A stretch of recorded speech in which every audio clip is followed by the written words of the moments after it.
We got a lot of reactions from our topic about fetishes, so we're doing a part 2, focusing mainly on your own personal experiences with them. For example, several of our viewers admitted to having fetishes but were unsure about what that meant. One anonymous viewer asks, meron din bang ibang guys na ang fetish ay mag-sniff ng panties ng babae? Well, let me just tell you that you're not alone, Anonymous 1, because another viewer, Anonymous 2, says, my fetish is sniffing used undies. I don't know why, but I get a hard-on when I sniff my girlfriend's undies. Is this considered an abnormality? How do I stop it? Unang-una, Anonymous 1 and Anonymous 2, you know that hindi kayo nag-iisa, right? Hindi lang dahil you each have each other, but dahil any fetish like the one you have many other people who like it. I mean, just research on Google, okay? Secondly, you ask Anonymous 2, is it an abnormality? If you remember what we said in our episode on fetishes sometime late July, a fetish is something which to others may seem 1. Strangely sexual, or 2. Sexually strange. Therefore, what that means in the sense of statistical frequency, yes, it is an abnormality, but only in the sense that few people get turned on by what you get turned on by. But that can also be good, right? Because then you have less competition. Anonymous 2, you also ask, can I do something about it? And my answer is yes, of course you could try to, and I dare say you might succeed. But why bother? Because frankly, if I were your girlfriend, I would be thrilled if my used underwear turned you on. Wala lang bola, ha? In my opinion, the critical point is, how do you and your girlfriend feel about it? That is always, I think, the guideline regarding fetishes. Na walang apakan, walang puwersahan. Okay, you just do what is comfortable, not just for you, but also for the person you are doing these things with. Okay, now let's move on to a different kind of fetish. Anonymous 3 says, sana maraming mag-share about fetishes. I want to hear more about foot fetishes. Mayroon kasi ako nito. At again, hindi ka nag-iisa, Anonymous 3. In fact, because foot fetishes are considered the most common fetish related to the body, I feel entitled to spend some time talking about it. And this conclusion regarding its popularity is not just mere opinion, okay? Which I hope I am always clear about in Ask Margie, okay? The indices to determine a fetish's popularity are usually based on 3 things. 1, the number of discussion groups devoted to that particular fetish.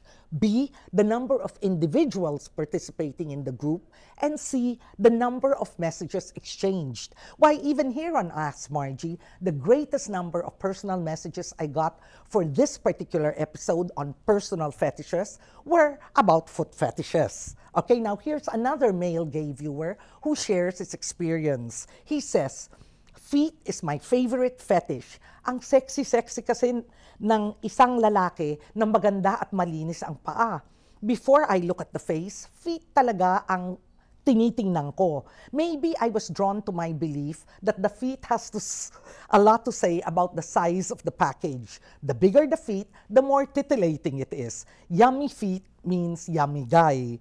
And then we have a female whom let's call Anonymous 5, okay? Who shares her friend's fascination with guys who have foot fetishes.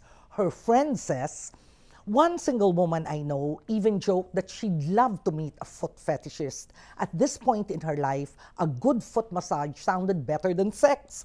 Perhaps the greatest goal for couples dealing with a partner who has a fetish is to decide how that fetish fits into their relationship. Now, thank you, Anonymy 5, and please thank your friend for having such an open, mature way of looking at fetishes. And because she is so nice, perhaps we should warn her that actually there are all sorts of foot fetishes around. You see, some foot fetishes love merely the shape and the size of the toes. For example, they love long toes, they love chubby stump-like toes, they love polished toenails, etc. Whereas some foot fetishes love and adore jewelry for the feet. You know, maybe toe rings, etc. And let's just hope that these guys who have foot fetishes give a lot of this jewelry to their girlfriends. Others naman love odor.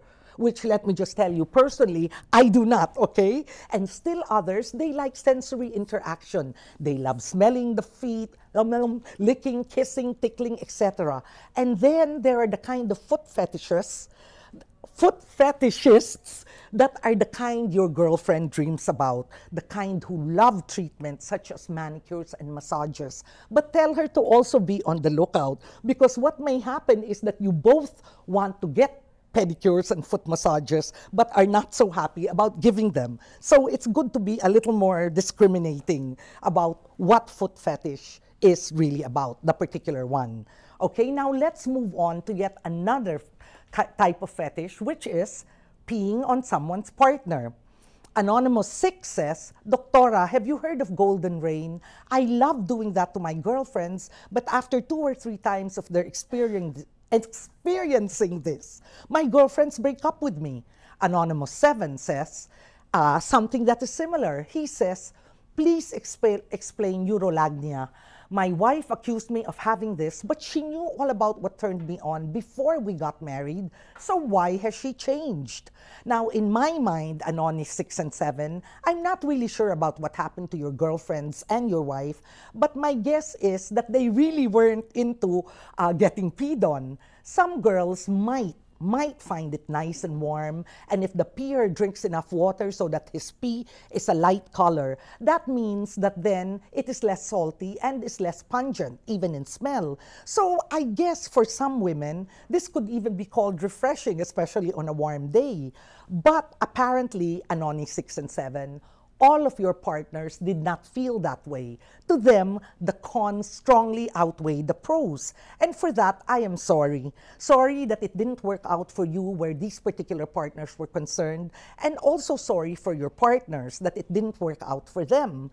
But the good news is, you can probably find partners for whom it will work out. And the chances are you will, and hopefully they will all be what Dan Savage, one of my favorite columnists, describes as GGG, good, giving, and game, and also willing to stretch their definition of the taboo and incorporate your partner's fetishes or your own fetishes into their sex play.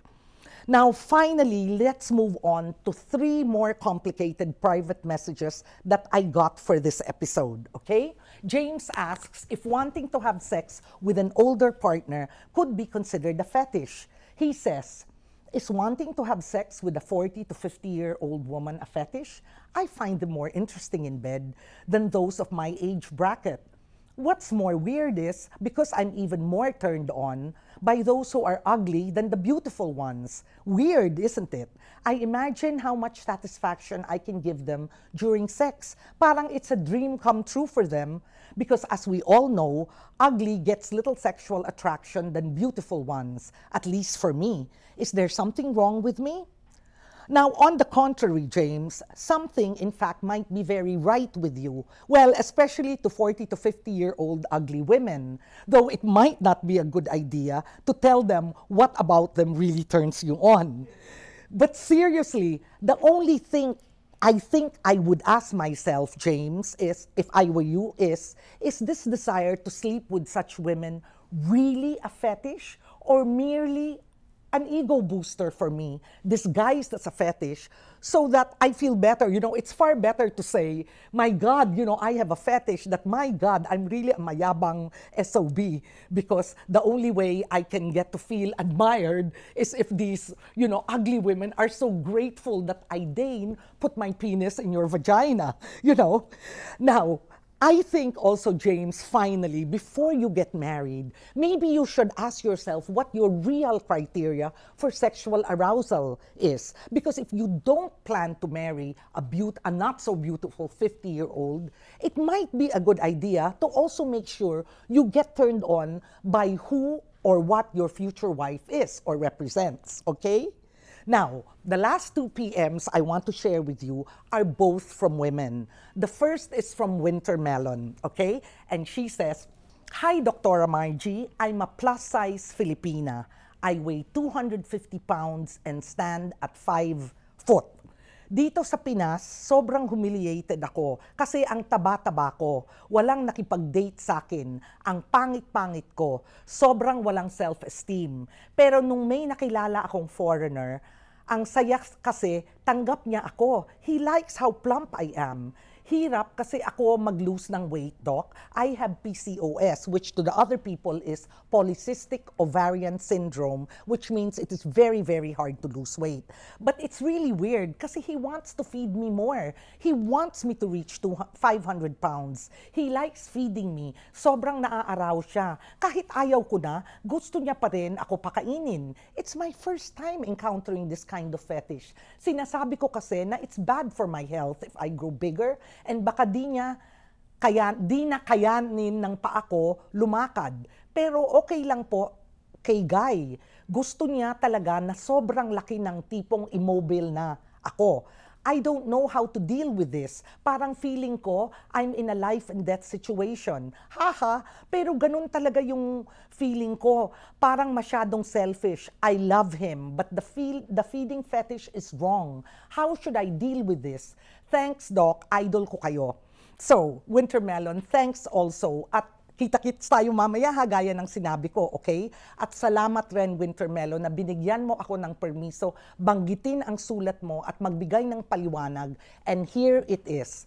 Wintermelon's letter is similar to many letters from other women when it comes to fetishes. In other words, they write not about their own fetishes because they hardly have any, though some do, of course, but what women write about when it comes to fetishes are pleased to understand, to help them understand their partner's fetishes, not theirs. So, let's end on a happy note because here is a letter from a woman who, unlike other women, is not looking for an answer for her partner's concerns. She is looking for an answer for her own concerns because she herself has a fetish of her own, okay? And this is how her letter goes. Dear Dr. Holmes and Mr. Bear, I need your help understanding the situation I am in.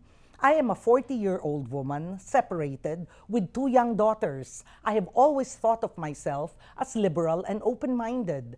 I am equally attracted to men and women. I don't do labels like lesbian, gay, bi, etc. And in fact, my first relationship back in high school were with girls who were, for the lack of a better term, butch. Anyway, I have been separated for about 7 years now.